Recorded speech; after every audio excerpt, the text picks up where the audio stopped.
Well, hello everybody, and welcome to another question and answer session. And once more, I'm joined by good friend to the channel, the Dark Lord of Ripperology, no less, Steve Blomer. So, hello, Steve. Hello, Richard. How are you? I'm not bad at all. I'm not bad. And can I just ask, just for the fashion conscious amongst us, what cravat are you wearing today? This is the first cravat I ever bought, sort of like over 40 years ago. I bought it when I was approximately 22. It's a red pure silk cravat, incredibly soft, comes loose all the time. So you have to put pins in to try and hold it. But I've had it for 43 years, sort of thing, 44 years now. So um, had it a long time.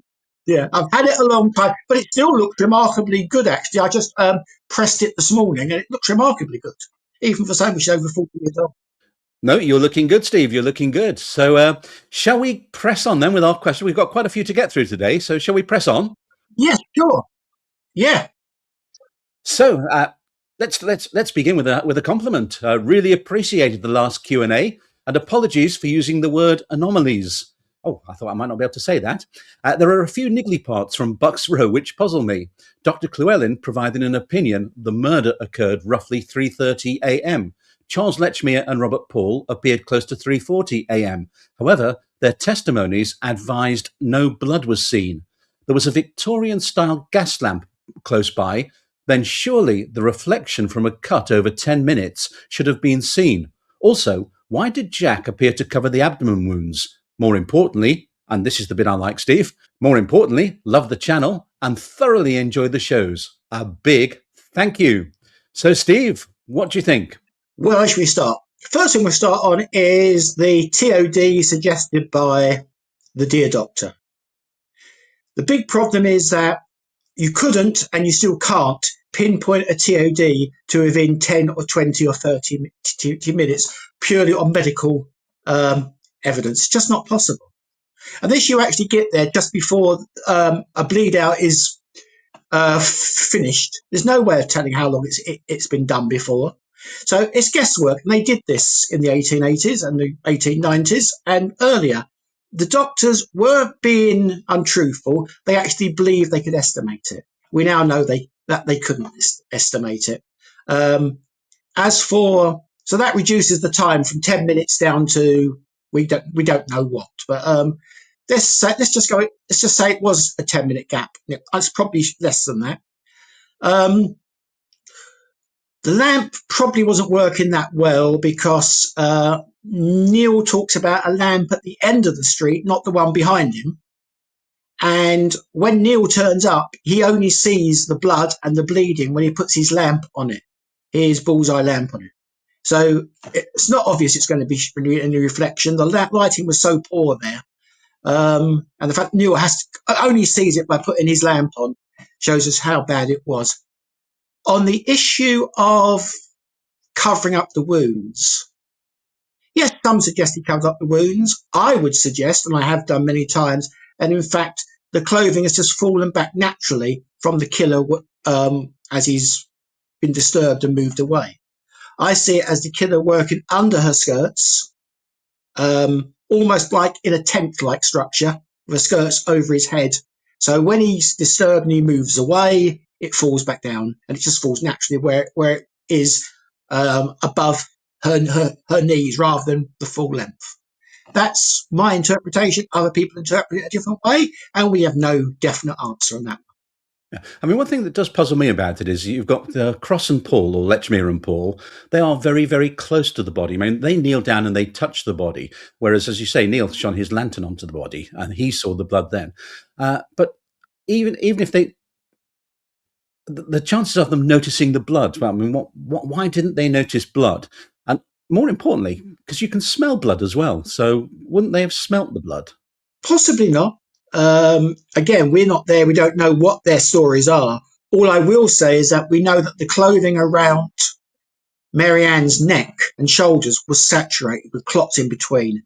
That suggests to me that the clothing actually blocked a lot of the blood, so that you wouldn't have seen it. That's the impression I get. that the clothing actually was partly responsible for people not being able to see the blood, so the blood was going straight into the clothing. Yeah, but they're touching it though, aren't they? So they are touching it round the neck and round the chest, which is where the blood's accumulating. No, they touch the chest.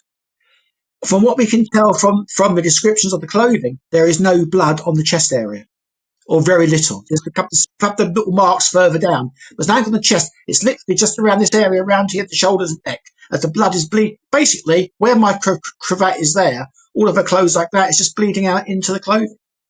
If they'd have gone up there, yes, I could see if they touched it, touched everything. But they obviously didn't, or they're not telling the truth. We have to go with what they tell us. Is it possible their activities when they're touching it, they're touching the body, etc.? Obviously, they're going to be disturbing things because they're kneeling over it. So, is it possible that if the blood had clotted, that what they did reopened the wound? That would depend on how long before they got there any cuts were actually made. If the killer was disturbed by, say, Lechmere coming into the streets, clots wouldn't have formed that quickly. I would suggest. It's going to take 3 or 4 minutes for a clot to even start. And what they saw in the clothing, what you see there is not clots in the neck wounds. What they see when they get to the mortuary, Helson reports it, as clots between the various layers of clothing.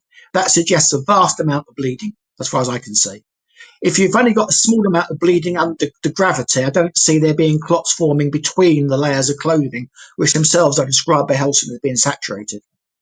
Okay, then. So, well, let's move on to our question number 2 then. Starts off very politely. Hope you are both doing well. How are you doing, Steve? I'm doing very well, thank you. That's good. Me too.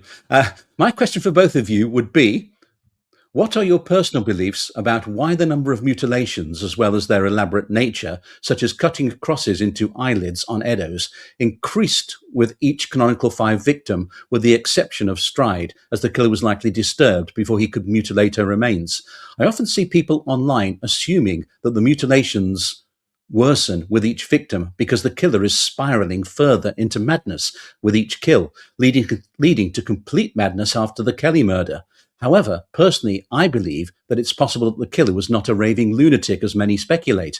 And while I agree that he likely took pleasure from them, the mutilations worsened due to the killer trying to create more of an impact on whoever finds the body, as well as to garner more attention through the media, as well as to instill fear into the public, which he likely took satisfaction from.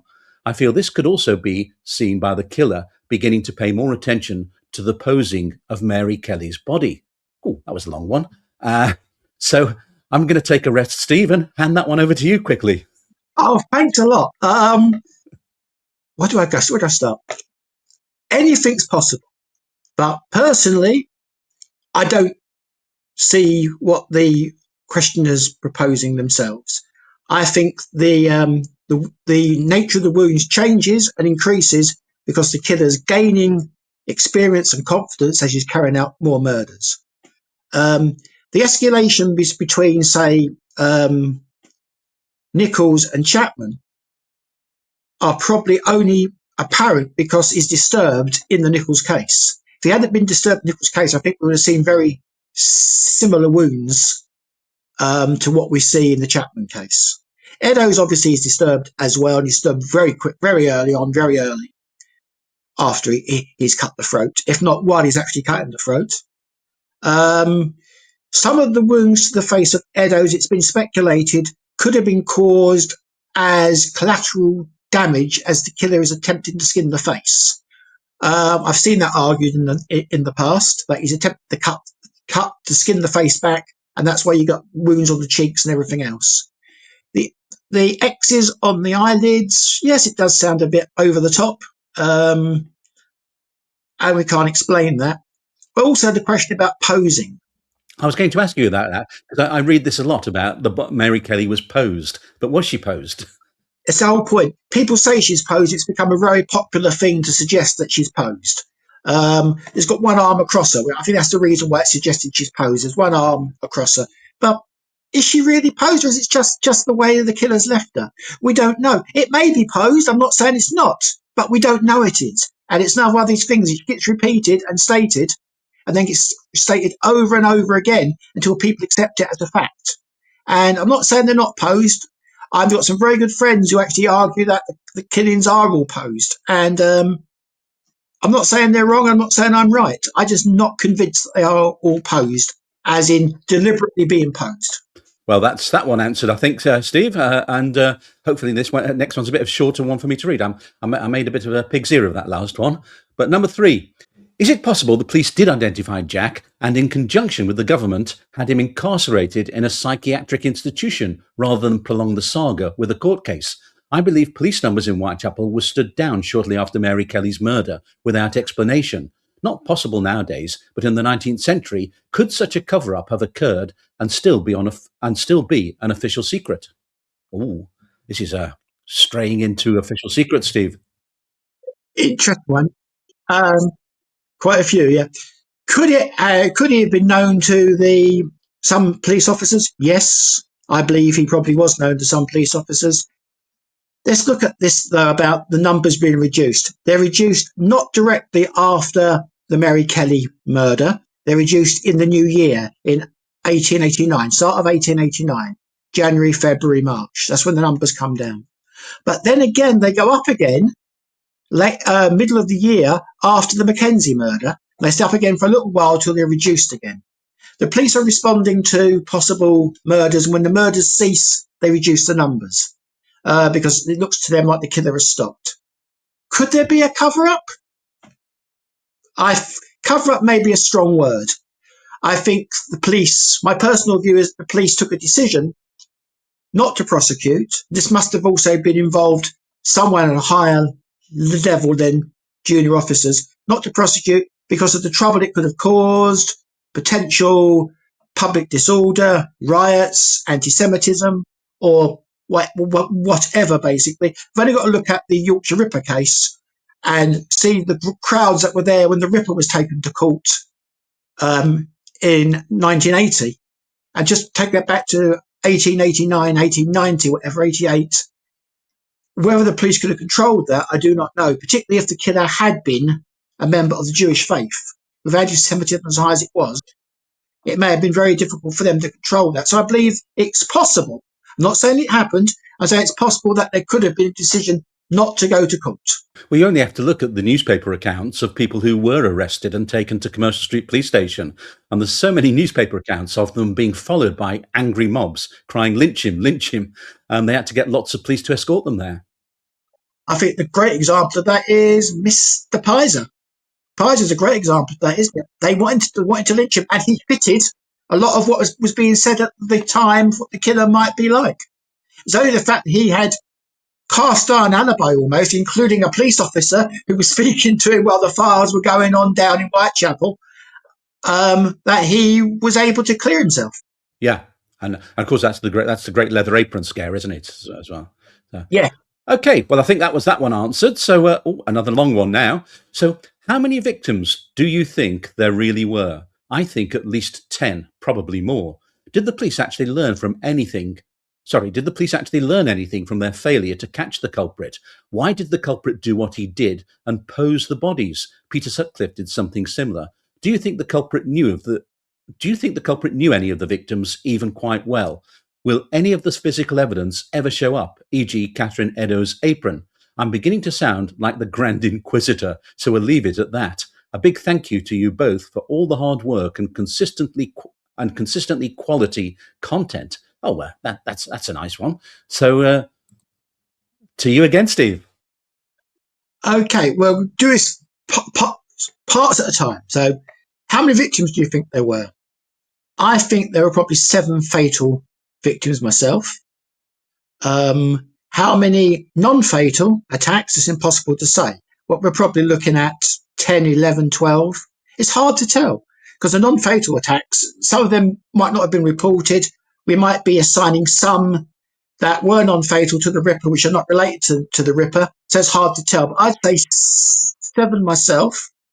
Those 7 would be Tabram, the C5, and Mackenzie. That for me is where I sit. Smith's an outside one. If I had to read ones I think I am certain about, it would be the C5 and Mackenzie, followed by Tabram just slightly further down, Smith behind her. Everyone else I discount as being fatal. Now, the second part is, do you think the police learnt anything? Yes and no. The problem was they didn't have any forensics at all. That made catching criminals very, very difficult. What they did learn, I think, was working together. So you had police divisions working together in the Met. And more importantly, you had cooperation between different police forces improving, like between the city and the Met over the Ripper victims. Whether they learned anything about police procedure, I'm not sure. Obviously, I think they got better about recording crime scenes, because to start off with, there's no recording at all of the crime scene, and by the time of the Mary Kelly one, it's recorded really well. So they did improve. But they didn't have any forensics, and that was the real problem for them, basically. Do you think they're learning as they go, Steve? Because it is interesting how you can see that it gets closer to a sort of crime scene investigation with each murder. It's very, Yes. very quick over Mary Nichols. In fact, the body's taken away within an hour. Probably the same with Annie Chapman as well, although Baxter Phillips does do the equivalent of a crime scene investigation that was available to them. But then the Mary Kelly's one, that's incredible. They keep the body in situ for the whole afternoon. It's 4 o'clock before the body's taken away. Oh, they're definitely learning as they're doing it. I mean, the problem, we see that with the Bucks Row murder. The investigation on the site by the doctor is very perfunctory. It's just quick check, she's dead, yes, get her down to the mortuary.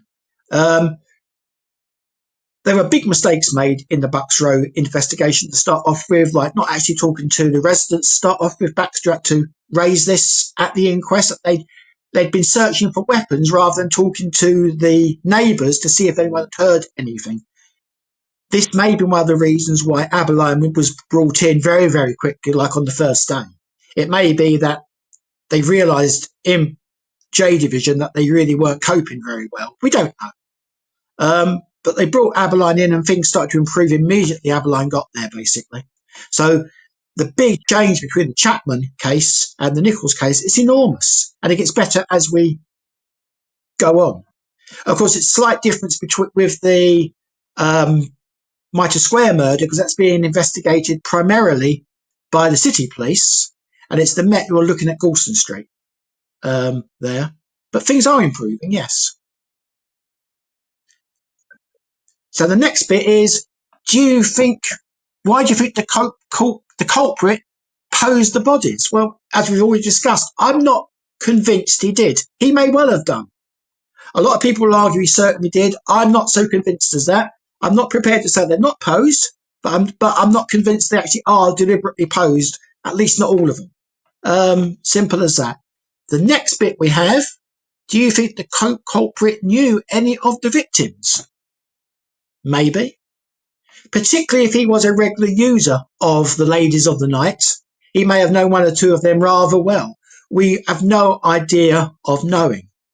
The Kelly case, it's often argued that he must know her because she's let him into her room. Of course, the counter-argument to that is we know that the room could be open from the outside. And it is possible, although probably unlikely, that he let himself in. Because if he'd let himself in, he'd disturb her, almost certainly. And probably she wouldn't still have been on the bed by the time he got in. But we can't be certain about that. Then we go on to the next bit was physical evidence. I think it's very doubtful any physical evidence will turn up, and even if it did, it's going to be so tainted, it's going to be useless for investigation purposes. But I will never say never. There's always a chance that something might turn up somewhere, but I think it's doubtful it would be of any real use for the investigation. I think that's answered all the points our questioner asked, Richard. Yeah, I think it's a very detailed answer, that, Steve. So I shall move on apace to our next question. This is a nice short one. Do either or both of you have any thoughts on the possibility that the killer knew? Oh, we've just answered that one. Let's do it quickly then. Do either or both of you have any thoughts on the possibility that the killer knew some or all of their victims? Great channel, Richard. That's why I wanted to ask that one, Steve. Well, I've already given my answer on that, so I think it's time for you to give an answer, Richard. I honestly don't think he did. I just think that it was chance killings. I mean, if you take Mary Nichols, for example, she hadn't been in the area. I mean, lots of people, you get this impression that they lived in the area, that they were local residents, which of course they weren't. They were transient. They lived transient lifestyles. Yeah. Mary Nichols hadn't been in, what, about a month, maybe a little bit more than a month she'd been in the area. It varies depending on which. It may be a month, it may be slightly longer. There's a chance that she actually was there, then went away towards the city, back towards the Holborn area, around that way, and then came back again. It's not quite clear. It's looking at dates for where she was in certain workhouses and everything else. But she wasn't there for more than a month and a bit, quite honestly. So she was new to the area. And I think when you look around at, for example, Commercial Street. I mean, I know when I started the tours, you still had a lot of the ladies still working. Not the ladies from the Victorian times, obviously, but you still had a lot of the ladies working the streets. Their clientele was made up. There was Spitalfields Market was operational at the time, very busy market, and it was the truck driver.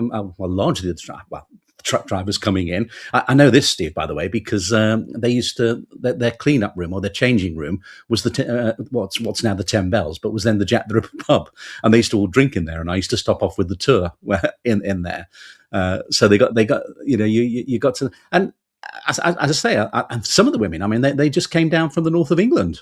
It wasn't like it was. So I think people get this impression that they're looking at a community like a local village or something like EastEnders, whereas you're not. You're looking at a transient group of people living in an area that's made up of transient groups of people moving in and out, in and out. Maybe I used the wrong phrasing there, Steve. But Yeah, I know what you mean. I think the other thing to remember, yeah, the other thing to remember, of course, Richard, is that it appears that the majority of the victims were not full-time prostitutes. They were casual prostitutes who did what they had to do when they needed money to survive.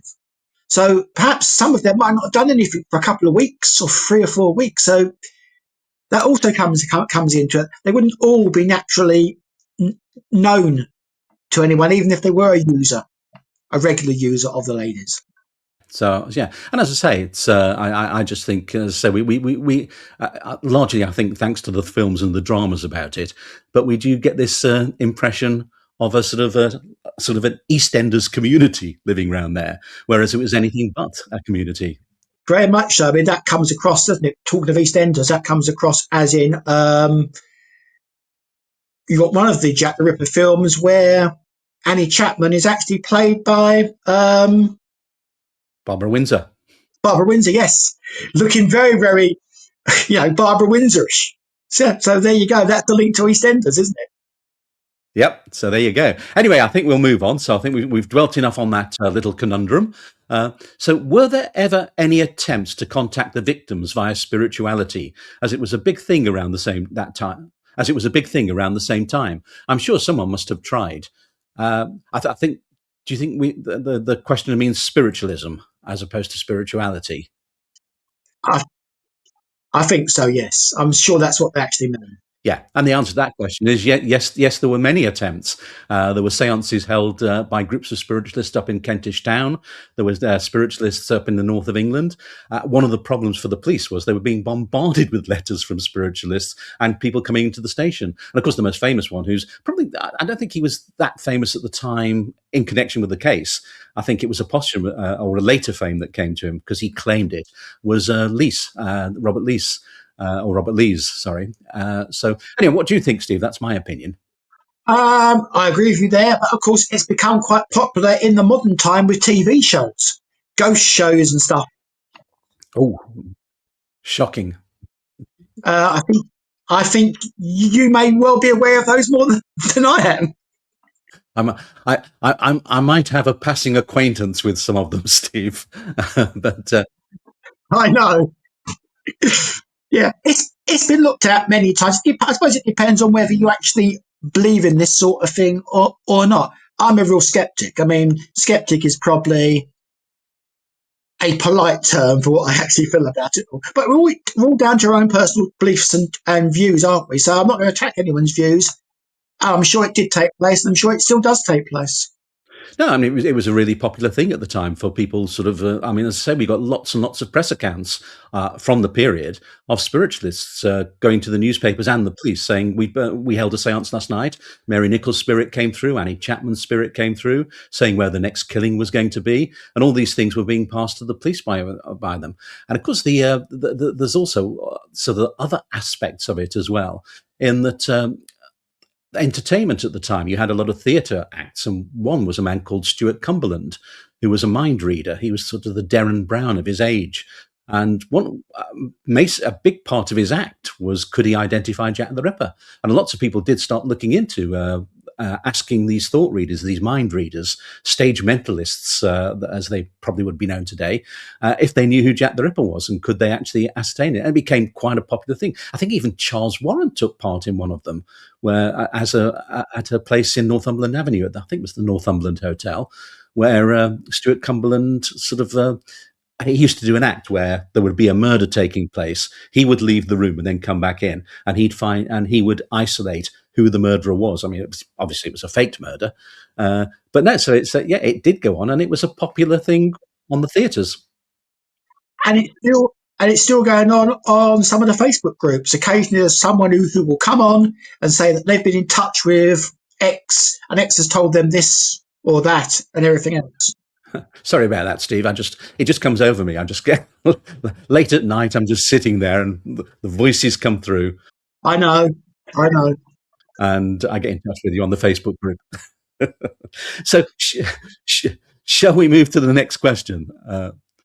What does Steve Blomer think about Jonathan Tye's work on Edward Buckley? Now, of course, I've had Jonathan Tye on the channel a few times. I'm very impressed with his work. I have to, before I say anything, I have to say that Jonathan is one of my very best friends in ripperology. So anything I'm going to say now has a certain amount of personal bias in it. I thought there was a but coming then, Steve. It's a very well researched book. It's very well written. I actually was talking to Jonathan the whole time he was writing it. And sometimes he'd ask for help about certain locations, which I was happy to provide him with. It's a great view on how a thug, let's say, of the period lived and how he behaved. It's a great look at the environment in the area of Whitechapel, and again, how the lower echelons of society, the criminal echelons, behaved. I think it's a great great read, but I have to say, I don't believe that Buckley is Jack the Ripper. That's not a reason not to buy it. I think it's a great thing to get a flavour of the atmosphere and how people behaved in the area at the time. And there's always a possibility that he could have been the killer. I don't think he is myself, but there you go. I will also say, in relation to this, that John has also helped me with some other stuff, which we'll come on to in a bit, actually. I think that's the thing, though, Steve, because Jonathan Tye, Roger Barber, Krista Holmgren, they've all written books, and you might not agree with them, but I think each of them have added something. They've added more to the history, and they've given us a lot to think about. And they've done some first-class research. All three of them have put information in that gives us a better insight into the times. Yeah. So I think you're impressed, but not convinced, is a fair way to say it, Steve. Oh, yeah, very impressed, and it's a great read, and I would suggest people buy it because it does add to our view of the picture at the time, of how society was in Whitechapel at the time amongst the lower classes. And I use lower classes in inverted commas. Yeah, and I should point out that I did notice that my opinion wasn't sought, but we'll move on. Which suspect do you think has been unfairly dismissed or overhyped? I'm going to be very diplomatic here. I feel the comment section exploding here, Steve. No, unfairly dismissed. Kelly and Cutbush, both of whom, for different reasons, I think are completely dismissed by the majority of people, and I think it's unfair.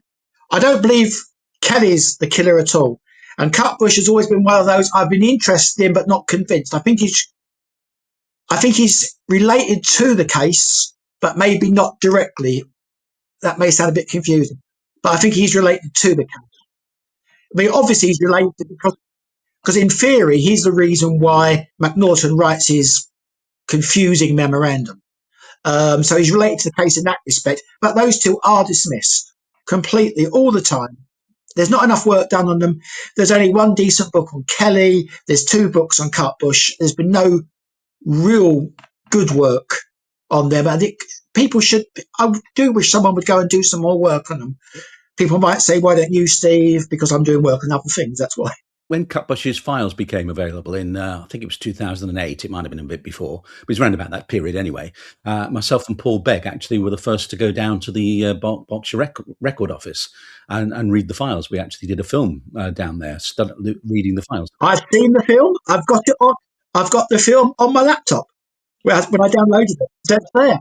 The amount of stuff I've got on my laptop is unbelievable. I was a bit younger then, Steve, and but either way, So it was Paul. the thing that struck me reading that file is, I mean, Kosminski. When you read Kosminski, or what we know about Kosminski in the asylum, he's not in the least bit homicidal in the asylum, apart from throwing a chair at somebody. Whereas Cutbush, when you read his records, he's threatening people with knives, and people are hearing threatening people. Oh yeah, he even bites, was it his mother's nose or his aunt's nose that he bit off, or bit into when she went to kiss him goodbye? but he's either completely ignored or he's rejected by people, and I think that's unfair because people haven't done the research on him. Now we come to the bit which you think may cause a few comments to be made. Overhyped. Can I just go and put my suit of armour on, Steve? I'm going to be very diplomatic here. I'm going to take overhyped as meaning being pushed with no evidence at all to support the arguments. Before you do that, Steve, I've got to say that could apply to virtually all the suspects. I mean, something resembling evidence then. Something resembling evidence rather than pure invention. So the most overhyped for me is H.H. Holmes. Oh, there you go. We don't even know he's in the country. His style of murder is completely different. He kills for gain, not for whatever the Jack Ripper kills for, which certainly isn't financial gain or anything. This is followed, but we've recently seen Van Gogh being pushed, have we not? Again, I think it's overhyped, but it hasn't gone that far. And of course, the other most overhyped of all time is, wait for it, the Rule Conspiracy, Netley and Gold. Completely overhyped. There's still people who believe in that today. Completely overhyped, and I think we need to move on from those things. But those are the ones that I think are really overhyped. I hope I've been diplomatic there. As I said earlier, I think a lot of suspects are not just overhyped, but they're presented without virtually any evidence against them whatsoever. And it strikes me a lot of the time when I read that people who are convinced by a suspect is that they really are just looking at what they want to believe. It's this thing, I want to believe it, therefore it is. There's a difference between overhyped and unrealistic. I mean, it was unrealistic, but then put Lewis Carroll in there as well. But really, apart from that single book on Lewis Carroll suggesting him as the murderer, it's never been mentioned. So, shall we disappear through the looking glass, Steve, and get on to our next question? Let's go into Wonderland. Let's wonder about this one then. So, question for both. This is a question for both of us, Steve. I've arrived. What's the most interesting thing you've recently learned about the Whitechapel murders? Okay, well, it's not about it's related to the Whitechapel murders, and these are both very recent. We go back here to my very good friend Jonathan Tye, who at the end of last year, start this year, pointed out to me about brothels in the area around Lady Lakes Grove being closed, and that resulted in the prostitutes moving further west, because Lady Lakes Grove is east of Whitechapel Station, Mile End Road, down that way. The area was cleaned up, because at one stage there's reports of women actually performing in hay carts in the street, sort of thing. Oh. The area was cleaned up, and then they were moved out and they moved further west. The other thing for me, what I've really discovered, it was when I was last in London. I finally went out and explored where the unsung possible entrances to Pickford's were, and as they are today. And that was great to take those photographs of what were possible entrances to Pickford's in 1888, other than Eldon Street. Now, those, I have to say, will be although I said there will be no update of Bucks Row this year, there will be a small update middle of the year, which includes those photographs. It's an extra 5 pages. And that shows them as they are now. I mean, one of them we can't get to at all because it's actually inside a building. But the others we can see where the entrances were. And it's really interesting from a purely academic point of view to see where possibly people could have got in. And of course, there's also a picture of the Eldon Street entrance as it is today, which is a nice upmarket shop today. Do you think that's the entrance Charles Cross or Charles Lechmere was heading for on the morning of the 31st of August? This is the point. It turns out, although it's been pushed for years, Eldon Street as the entrance, it's very clear from the maps there are 5 or 6 other possible entrances, some of which are much closer to, shall we say, Hanbury Street. So if he went along Hanbury Street most days, as is suggested by a lot of people, some are much closer to that, thereby reducing the length of time his walk takes. In fact, we get to the situation where if he's walking at 5 miles an hour, his walk from Dubton Street could take well under 20 minutes. Forget the 40 minutes some suggest. It could be under 20, well under 20. But there's a number of possible entrances, and you can see where they were today, and they're all in what's going to be an update later in the year. It's only a small update, but I'm going to send it out to everyone because it is, although it's only a minor update, I think it is worth sending out to everyone rather than the normal way I do with Inside Bucks Row, which is the minors only go out to people who ask for it. For me, well, And what have you after that learned? big bit of bout of excitement, Steve, that that I've been asked a question, I can't actually answer it. I think it might have been. Yeah, I think. Yeah, well, it's not really information I've learnt about it. I think for me, one of the most intriguing things was that in recent years, the mortuary that survives in St George's Gardens by St George's Church, the mortuary that the Pinchin Street torso and Elizabeth Stride were taken to, the bottom of the doors come off, and it's possible now to shove your mobile phone camera under the door and actually get quite a nice shot of the inside of the mortuary. I have to do it next time down. I haven't been down that far for a couple of years now, so we'll have to have a look next time down in London, which will be probably end of May, start of June, probably. Because I think that's another thing that we, Whitechapel itself wasn't a massive slum. There was a lot of very respectable, hardworking, not well-off people, but certainly comfortable people living in Whitechapel at the time, and it was just little pockets of it. I think that's not made clear anymore.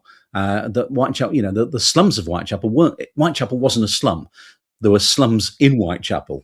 And there weren't girls on every street corner either, I think. I don't really think there were girls on every street corner. They were in certain areas, and that would have been it. And they moved from Lady Lakes Grove. You can see they moved out originally to outside the hospital. I then believe they actually moved across to the area behind what is today's Whitechapel Station. We've been discussing it on Facebook this week, and I've been fighting a losing battle because most people think that they must have met the killer on the Whitechapel Road. And while I say that's possible, I don't say it's an absolute.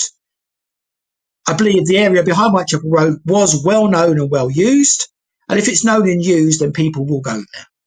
That's my argument.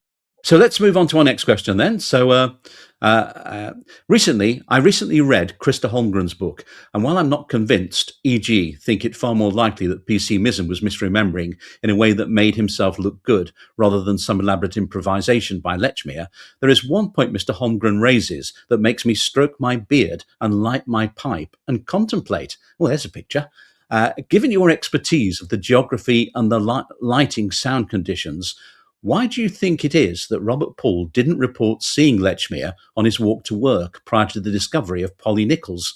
Whether it was 3:30 a.m. or 3:40 a.m. or such doesn't matter, when it is not disputed that Robert Poole did indeed catch up to Lechmere in Bucks Row, and Poole seems like the garrulous type who wouldn't leave out a detail. So my long-winded question is, what do you think Lechmere was doing in Bucks Row in the time it took for Robert Poole to catch up with it to him?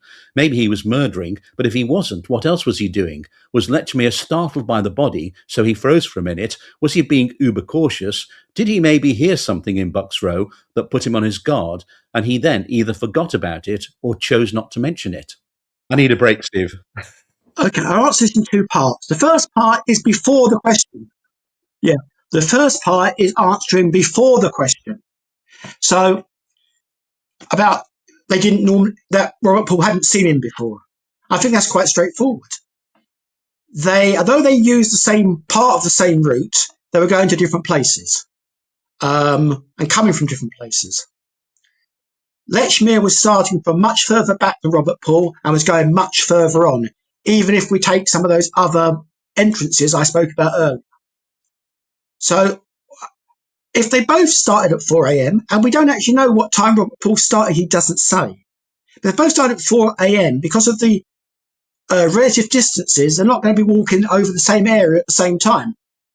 If they both start at 4 o'clock, and we don't know that Robert Paul does, he doesn't tell us, it's unlike they would normally meet.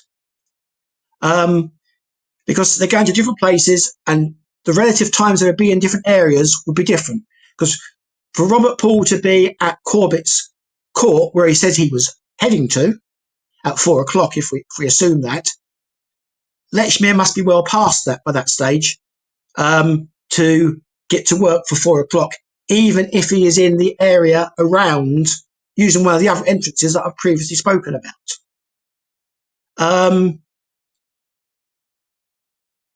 We almost take into account that Robert Paul says he's late when he leaves home. So that might suggest that when you look at the distances involved, Robert Paul can walk from his home to Corbett's place in around 15 minutes. So he's not going to be late if he starts at 4 o'clock, which might suggest that he's actually starting earlier than 4 o'clock. But we really don't know about that. That's one of the problems there. There's this point that the issue I always have with everything to do with the Ripper case is that I think we do tend to forget that we are looking back on things.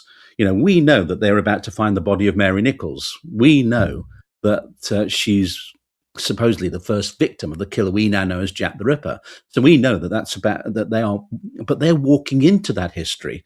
Now, a number of times I walk down the street on my way to the tube station, or I walk through London. I don't really notice people, I don't take in that much about what's happening. So it's not like, I mean, I know Robert Paul was on his guard because he said there were such terrible gangs around there. But, if he's just on his way to work and there's nothing really threatening going on ahead of him, there might be someone walking, there might have been someone ahead of Lechmere or Cross walking down the street. But would he take it in? And of course, we only know what he's saying because we've interpreted the statements he made. And of course, the other point is that assuming they're walking at the same pace, Robert Paul, if we take Robert Paul, is 40, 50 yards behind Lechmere. If he never catches him up, he could never say he's seen him because he wouldn't know what he looks like. Now, the second point here talked about does Lechmere freeze, etc. And what's he doing before Robert Paul arrives? I submit that Lechmere was never more than probably a minute ahead of Robert Paul. The suggestion there's this gap is manufactured by interpreting evidence in a certain way. If we look at the evidence of the two carmen, there is no evidence of a gap at all. The gap is formed by taking Lechmere's stated time of leaving home at about 3:30 to be either 3:30 or earlier, and it's suggested it might be earlier because he is the killer. That gap is arrived at by taking Lechmere's stated time of leaving home of about 3:30 to be either 3:30, or because he might be the killer, it could be that he's left earlier. There's nothing to suggest he's left earlier. There's two press reports which say 3:20, but they appear to be copied from the same source. And it's almost certainly a typo. That gap is also arrived at by the acceptance of Robert Paul's story in Lloyd's Weekly that he arrives in Bucks Row at exactly 3:45. People take that as being gospel, despite the fact that it's contradicted by three separate police officers. And then we have the argument that's made by some that when Baxter says not far from 3:45, it must mean 3:45, give or take 1 or 2 minutes, then it can't mean 5 minutes either way. That's why I say it's manufactured. For me, all that Lechmere is doing before Paul catches him up is he's seen a bundle the other side of the road. He's walked into the road to get a better look, and he's stopped and he's realised it's a person, a woman. And at that point, having stopped walking, he hears Paul behind him, 40, 50 yards away, less than a minute behind him. That's my argument on that one, Richard. That's where I stand on that. I've stood on that for a very, very long time. So, our next question then. I remember hearing somewhere that Liz Stride was killed using a blunt knife. I think it was a quote from the autopsy, but 45 minutes later, Catherine Eddowes was killed using a sharp-bladed knife. One, can you confirm this at all? And two, do you think, if true, the killer would have gone home and got a different knife? Thanks for your shows, guys. Always great. I love watching them. This is one close to my heart. What the knife? Yeah, no. I wrote an article for Ripperologist 171 called A Question of Blades, which we look at the question about the knives used. It's a myth that a different knife or a blunt knife was used for Elizabeth Stride. This seems to have been produced by people misreading, or someone at some stage misreading the inquest notes, and then that's been perpetuated by being repeated over and over. What it appears to come from is that the day after the murder, a long-bladed knife, somewhere between 10 to 12 inches, was found in the Whitechapel Road. This is referred to as the Coram knife. It was taken to the inquest and given to the two doctors, Blackwell and Phillips, and they were asked their opinion, is this a likely weapon for the murders? They said, although it could have been used, for them it was too unwieldy to use, and they said that a shorter blade could equally well have been used. So that's where the idea of a different knife comes from. And the blunt bit is tied in with this, in that the Coram knife wasn't blunt, but the end of it had been turned over. It had been rounded to make the end blunt. So there's no actual evidence that it was blunted, but it's one of those things that's been perpetuated by authors over the years, just because some other author has written it and they've copied it and accepted it as being truthful. But as I say, there's an article in Ripperologist 171, and Ripperologist is completely free, and you can just log on to the website at ripperologist.co.uk and subscribe to it as a regular subscriber, or download any copies that you wish from the past. Okay, and I've got to say, it's a fantastic resource. I mean, I would urge everybody to do just that, because it makes available so much information, so many insights into the case.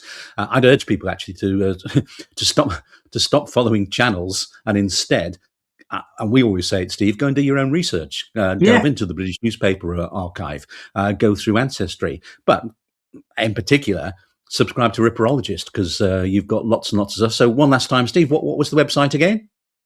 It's ripperologist.co.uk. Fantastic. And with that, we're going to move on to our next question, which is... Yes, very personal. I sounded like Santa Claus then, didn't I?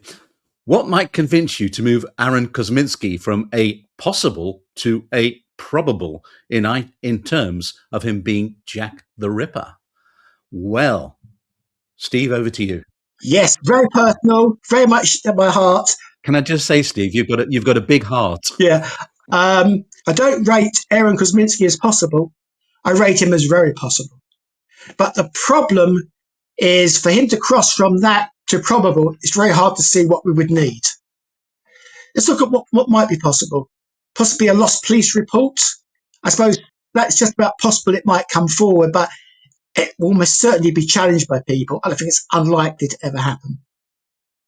A family disclosure. I think that's even more unlikely, considering that the family of Kosminski are not interested in being linked really to the case. And I think, again, it would be challenged. For me personally, what would move it from very possible to probable would be discovery of an asylum admittance record, probably a voluntary admission in early 1889 for about 3 months. We don't know if such ever existed, and if it did exist, it probably doesn't survive. But if it was ever found, it'd probably be hard to challenge if it was actually in a proper book. And while that would make him probable for me, it wouldn't be conclusive for everyone else. Neither would be conclusive for me. Just move him into the probable section. Do I expect that? Do I expect it to happen? No. Do I hope it happen? Yes. You see, I'm one of those people who I'm not. I'm still not convinced.